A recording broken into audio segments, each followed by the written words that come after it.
Hi, here's another book. Sort of interesting title Better with Butter by Victoria Pion. Let me just read a little bit about what this book is all about. 12-year-old Marvel is afraid of everything. She fears amusement park rides, food poisoning, earthquakes, and that big island of plastic floating through the ocean. She also obsesses about smaller worries, like making friends or getting called on by the teacher and walking home alone. Her parents and the school therapist call her worries an anxiety disorder, but Marvel calls them armor. If something can happen, it will. She needs to be prepared. But when Marvel stumbles upon a baby goat that needs saving, she forgets her fears and rescues the frightened animal. Only Butter isn't any old goat. She's a fainting goat. When Butter feels panic, she freezes up and falls over. Marvel knows exactly how Butter feels and precisely what Butter needs. Her.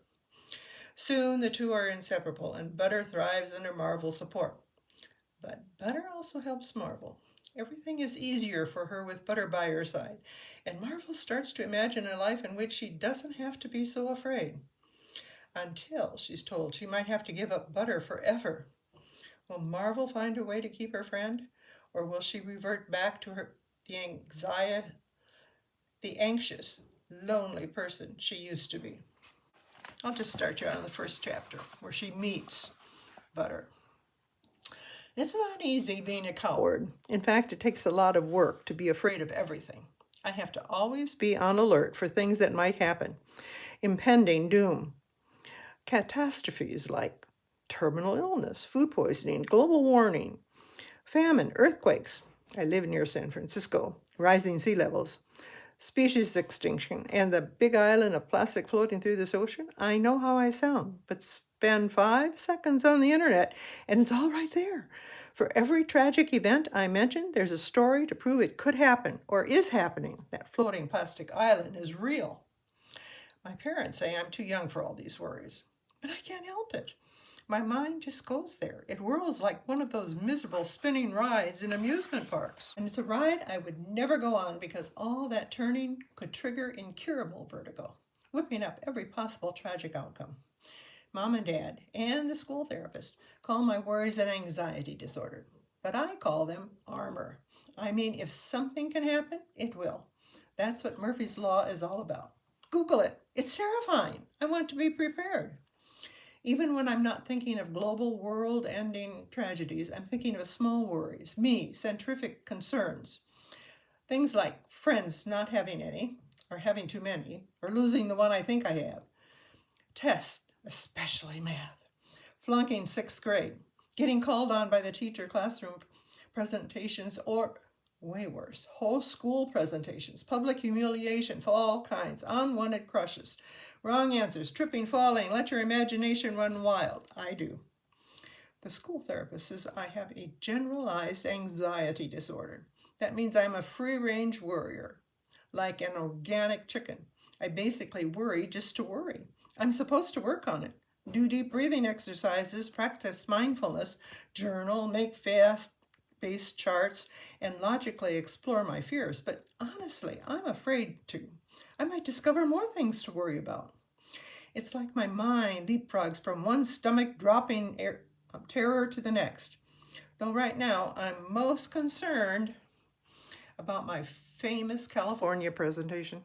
It's a big deal because it's the start of our public speaking unit that ends in the grand finale, the 6th grade play.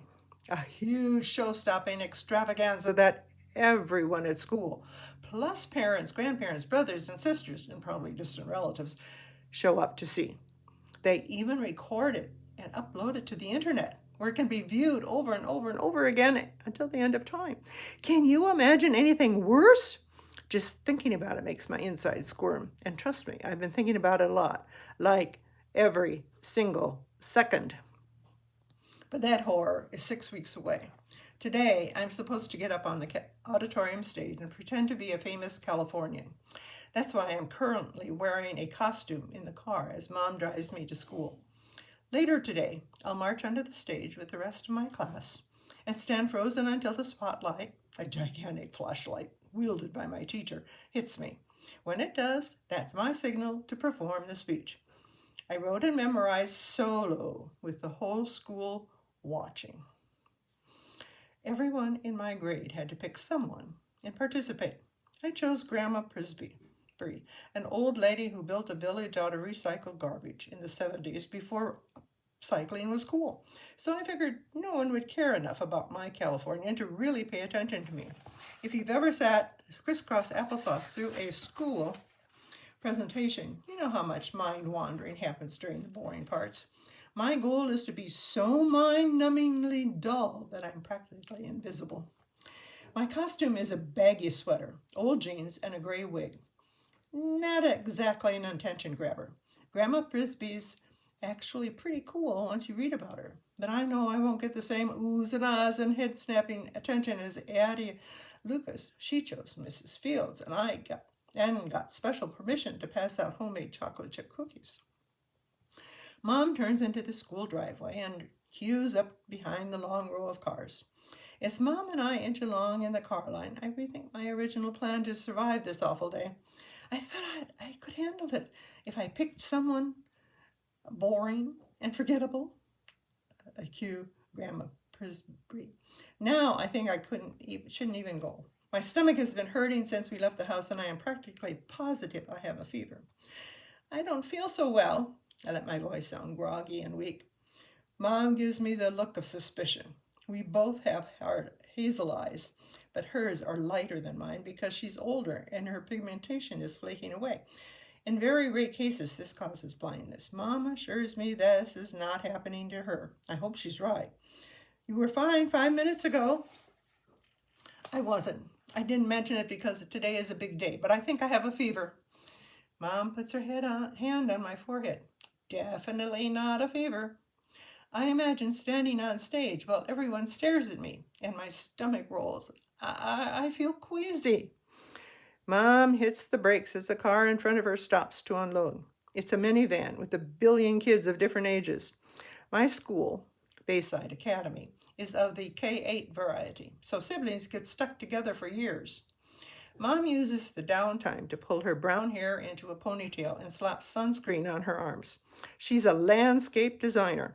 Mostly she works from home, but sometimes she has to go to client sites. Today is one of those days and she can't be late. She stressed this several times before we left the house this morning. You're just nervous, honey. Once you get inside, you'll be fine. I give her the look of betrayal. Moms are supposed to want to care for their sick children. Mom tries to reason my fear away. It's simply your cortisol levels run awry. Your fight or flight hormones going haywire. Your anxiety making you think you feel sick. I don't think I feel sick. I do feel sick. You spent a lot of time on that speech and practiced for days and days. It's so good. You're going to be amazing. Mom uses her cheerleader voice, but that doesn't count. She's my mom. She has to say stuff like that to me. We somehow managed to creep to the front of the car line to record in record time, and I start to panic. I really can't go through with this famous Californian presentation business. Principal Hux is overseeing the car line, making sure drop-offs happen quickly and orderly. She used to run a tech company before she decided she needed a profession with meaning, so she likes her school to run extra efficiently. She pulls open the car door with her no-nonsense attitude, and Mom is visibly relieved. She has backup now. I try to catch Mom's eyes. I need her to save me, but she's ignoring me. It's a game she and I play on rough days. She pretends not to notice my distress. I do my best to show her my anguish, often by holding my stomach and moaning a bit little. Sometimes she wins, sometimes I do. Principal Huck stands hauling my stuff out of the car, making my odds of victory slim. I'm not a fan of Principal Huck's. I shouldn't have waited until we were already on the way to school to tell Mom that I wasn't feeling well. I should have told her at breakfast. I would have given me more time to convince her that my stomach really does hurt. Principal Hux reaches for my wig, but I don't let her have it, which I can tell bothers her. My reluctance to get out of the car is slowing down drop-off. My backpack is already sitting on the curb. waiting for me to collect it. Prepared for your presentation? I tried to catch Mom's eyes one last time before I leave the safety of the car, but she's doing a frozen, straight-ahead stare to avoid my gaze while also answering Principal Huck's for me. She's Grandma Prisbury. She's been practicing her speech for days. She's going to be great. Try it again. I look forward to seeing Marvel live up to her potential, Principal Huck says, and my stomach flippy flops with the pressure. Now I have to give my speech and impress her. A big car behind us honks. The car line is for quick drop-offs. The honk is the friendly one, but the message is clear. Move it or lose it. Coming? Principal Huck asked me in a way that definitely is not a question. I step into the curb next to my backpack. She slams the car door and waves my mom forward. Finally, Mom looks at me through the rolled-up window. She gives me her biggest smile and 2 thumbs-ups, and then she speeds away, abandoning me to my doom.